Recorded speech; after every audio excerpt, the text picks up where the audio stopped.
Karibu tujifunze Microsoft Excel. Kwenye video hii tutajifunza namna kutengeneza frequency distribution table ya group data.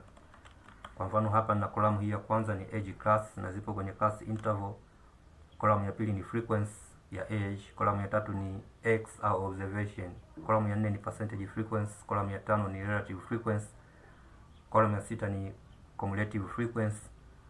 Column ya saba ni cumulative relative frequency. Column ya nane ni class mark. Column ya tisa ni class interval. Na hii hapa ni size ambayo ina frequency. Kwa mfano nikikliki kwenye particular frequency ya tano, ki double click anaambia frequency tano zimeapia mara mbili. Frequency ya 10, so 10 zimeapia mara mbili. Frequency ya 15 imeapia mara moja, 18 imeapia mara moja. So nikicancel narudi katika table. Tutaitumia table hii hapa kwa ajili ya kutafuta x. Uweze kutafuta x hapa, utafute percentage frequency, relative frequency na cumulative frequency na cumulated relative frequency, class mark, class interval, lakini baadaye hata mean. Okay, now kitu cha kwanza ni kutafuta summation ya frequency. Frequency tumepewa hizi hapa na hizi ni age class, zipo kwenye interval fulani na hizi ni group data. So nakuja hapa kwenye sum, natafuta summation ya frequency, naandika equal kama ni function na equal built-in function inaitwa sum. Nafungua bracket, naziselect hizi hapa frequency zote, nafunga bracket na click enter. Hiyo ni summation. Ili kupata x unachukua lower class limit. Lower class limit kwenye age class, lower class limit ni 20 plus upper class limit ni 29. Kwa hiyo 20 ni lower class limit, 29 ni upper class limit. 20 jumlisha 29 una divide by 2. Kwa hiyo nitaandika equal sign, nitafungua bracket za namna hiyo. Nitachukua 20 ipo kwenye column F kwenye row namba 19 kwa 17, kwa ni F17. Nitajumlisha na G17 kisha nitafunga bracket. Kisha nitaweka hiyo forward slash kama divide, nitaandika 2 divide by 2. Kisha nita click enter ku execute. Italeta values namna hiyo. So kwa wewe utajust ku copy formula. Ukishapata jibu kama ni hili mfano, utacopy formula kwenda kwenye location nyingine kama hivi. Utakuwa umepata value ambazo ni hizo hapo. So hizi ni values za x au tunaita sometimes ni observation. Okay, now kinachofuata ni kutafuta percentage frequency. Percentage frequency ni sawa sawa uchukue frequency unagawanya kwa summation ya frequency unazidisha kwa 100. Kwa hiyo nitaandika equal sign na nitafungua bracket. Nitachukua frequency ya kwenye class age class husika frequency, nitachukua 12 ipo kwenye H17. Nitagawanya kwa hii hapa 87 ipo kwenye H26, kwa nitaandika H26 ambayo ndio hiyo. Kisha nitaifanya hii H26 87 kuwa static, isibadilike. Nitabonyeza F4 kwenye keyboard. Nikishabonyeza F4 nitafunga bracket namna hii. Kisha nitaweka hiyo nyota au star, hiyo ni alama ya kugawanya, nitaandika 100. Kisha nita click enter. So hiyo ndio percentage frequency. Na unaweza ukaiformat, na hii ni just a summation. Unaweza ukaiformat hii kuwa katika hali ambayo kwamba ni percentage au kaleta viwango vya desimali. So nita just kuselect row yote hii hapa. Then nita just right click na nita click format cells. Itakuja dialog box. For decimal places unaweza kuweka decimal places zikawa 2 na data type itakuwa just a number, kisha nita click okay. Kwa hiyo itaiformati kama unavyoona kwenda kwenye percentage. Na hizi ni percentage zipo kwenye decimal points ambazo ni 2. So kinachofuata ni kutengeneza relative frequency. Relative frequency ni sawa, uchukue percentage frequency ukagawanya kwa 100 ambao ni hii hapa, just a sum. Kwa nitaweka equal sign, kisha andika equal sign, nitafungua bracket za namna hii. Nitachukua hii column ya kwanza percentage frequency ni J ngapi? J17. Kwa nitaandika J17 nitagawanya kwa 100 ipo kwenye J26, kwa nitaandika J26. Ili kuifanya hii 100 kuwa static, nitabonyeza F4 kwenye keyboard, kisha nitafunga bracket, nita click enter. So hizi just na delete. Kwa hizi ndo relative frequency.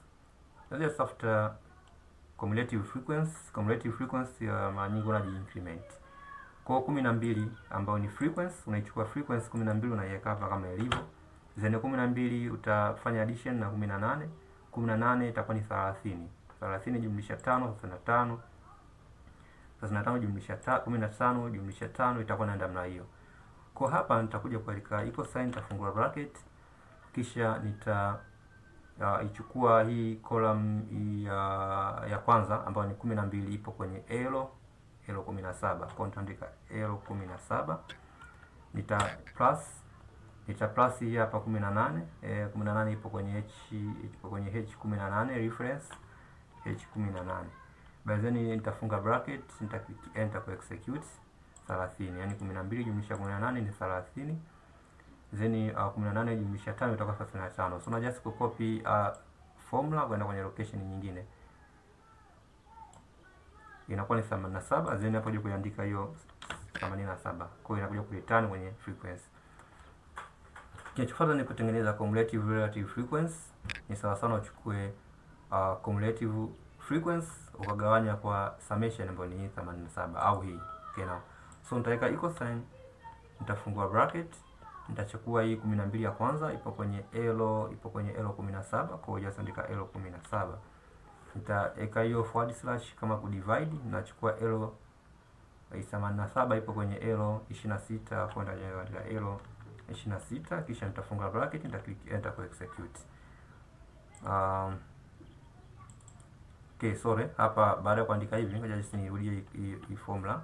Nitaandika equal sign, nitachukua L17 hiyo ambayo ni hii 12, kwa nitafungua bracket, nitaandika L17, nita divide kwa hii 87 ipo kwenye L26, hiyo 87 L26. Kwa kuifanya hii 87 kwa static nabonyeza F4, kisha just nafunga bracket na click enter ku execute. So hizi just nazidelete, hizi nazidelete. Hendo kwa cumulative relative frequency. Sasa kinachofuata ni kuzungumza class mark. Class mark unaweka equal sign, nafungua bracket, naichukua hii lower class limit, najumlisha hapa class limit na nagawanya kwa 2. Kwa hiyo nachukua F17, so hapa naandika F17 plus G17 then divide by 2. So hiyo itakuwa ni class mark. Sasa nafuata ni class interval. Class interval maana yake ni kwamba yani kutoka 20 mpaka 29 kuna namba ngapi katikati, ndio class interval. So ni kwamba 20 mpaka 29, maana yake mtu anaweza kusema hapa ni zipo namba 9. 20 mpaka ufikie 29 zipo namba 9, lakini kiukweli unaanzia 20 yenyewe, unahesabu 20 yenyewe, 21, 22, 23, 24, 25, 26, 27, 28, 29 zipo 10. Kwa hiyo ndio nini, ndio class interval. Interval 20 mpaka 29 zipo 10. So ukijumlisha na 20 yenyewe 30 mpaka 39 na zenyewe zipo 10. So tunatumia formula equal sign, unachukua F17 F17 then just niweke ndani ya bracket, sorry. F17 ni hii lower class limit, G17 ni hii upper class limit. Chukua F17 inakuwa ndani ya bracket hii hapo hiyo, sorry, nachukua G17 ambao ni 29 natoa 20, hapo nitapata G17 inakuwa ndani ya bracket. G17 natoa F ambao ni hii F17 29 toa 20, kwa itakuwa ni F17 hiyo, then plus 1 then ikienta zote zita return 10 kwa sababu ndio class interval kwa. So kinachofuata ni ku save changes. Kinachofuata ni kuweka slice ambayo itaweza kufanya filter. So hakika popote katika table na click, nakuja kwenye tab hii hapa inaitwa design. na just kubonyeza design. Je, kubonyeza insert slicer, na click insert slicer, by then nakuja kuchagua slicer ni just uweze kufilter frequency, then na click okay. The slicer itakuwa imetokea hii hapa. So hapa naweza position slicer ikae kwenye position, for example kae hiyo slicer.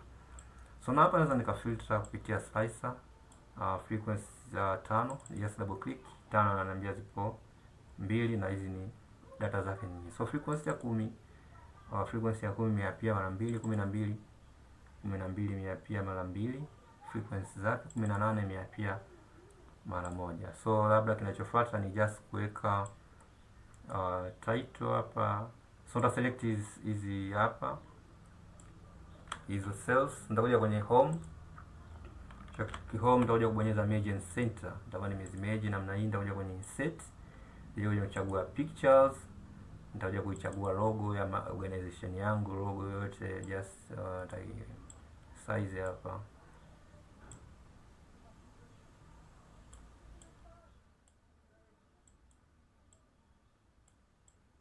in logo kama ya company, logo ya organization.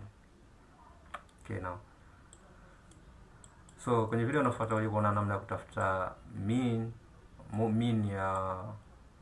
ya group data. Kumbuka hizi ni data ambazo kwenye group, uweze kutafuta mean ya group data.